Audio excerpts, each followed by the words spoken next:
আজকে দেখো নিরামিষ এই যে আলুর দম করবো। তার জন্য প্রথমে আমি একটা মশলা বানাবো। মশলাতে দেব কাজু, গোলমরিচ, দেব হচ্ছে এই যে পোস্ত, চারমগজ, আর একটু আদা, আর একটা কাশ্মীরি মির্চ এই যে গরম জলে ভিজিয়ে রেখেছিলাম, এটা গোটা একটা কাশ্মীরি মির্চ, এটা একটা দিচ্ছে। এই যে পোস্ত, গোটা পোস্ত রয়েছে, পোস্ত দিলাম, আর দিলাম এই যে চারমগজ।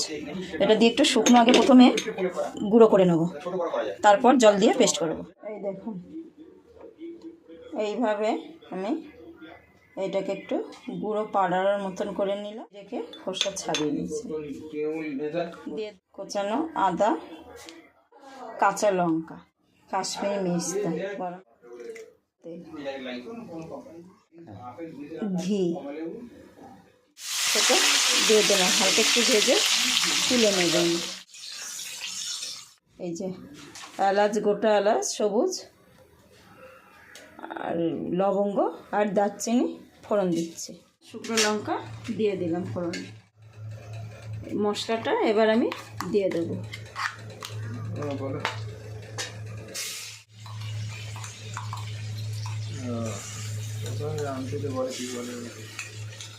জল দিয়ে একটু যে কষানো হচ্ছে, আস্তে আস্তে করে তেলটা ওপরে উঠছে।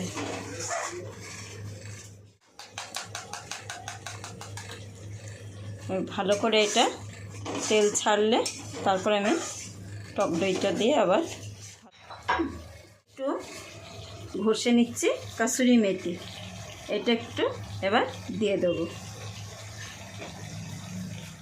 পরিমাণ মতো নুন দিচ্ছি। এই দেখুন আমার যে তেল ঘিটা ছেড়ে গেছে, দেখতে পাচ্ছেন ওপরে মশলার উপরে উঠে গেছে। এই যে দইটা ঘন ঘন নেড়ে এটাকে মশলাটা দেখুন, এই যে আলুটা আমি দিয়ে দিচ্ছি।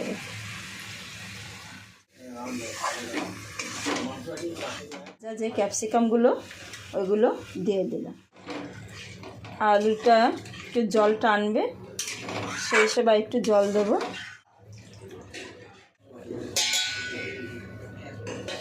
ঢাকা দিয়ে এটাকে সেদ্ধ হতে দিলাম।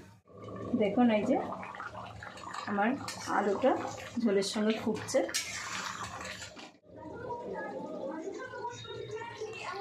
এই দেখুন অনেকটাই ঝোল কমে গেছে, টেনে নিয়েছে, আমার এটা হয়ে গেছে।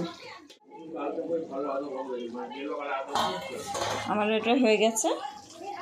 লাস্টে একটু শুধু ঘি দিচ্ছি, সামান্য একটু ঘি দিয়ে এটা আমি বন্ধ করে দেবো। বন্ধ করে দিলাম, গ্যাসটা বন্ধ করে আমি 5-7 মিনিট না স্ট্যান্ডিং ঢাকা খুলেছি।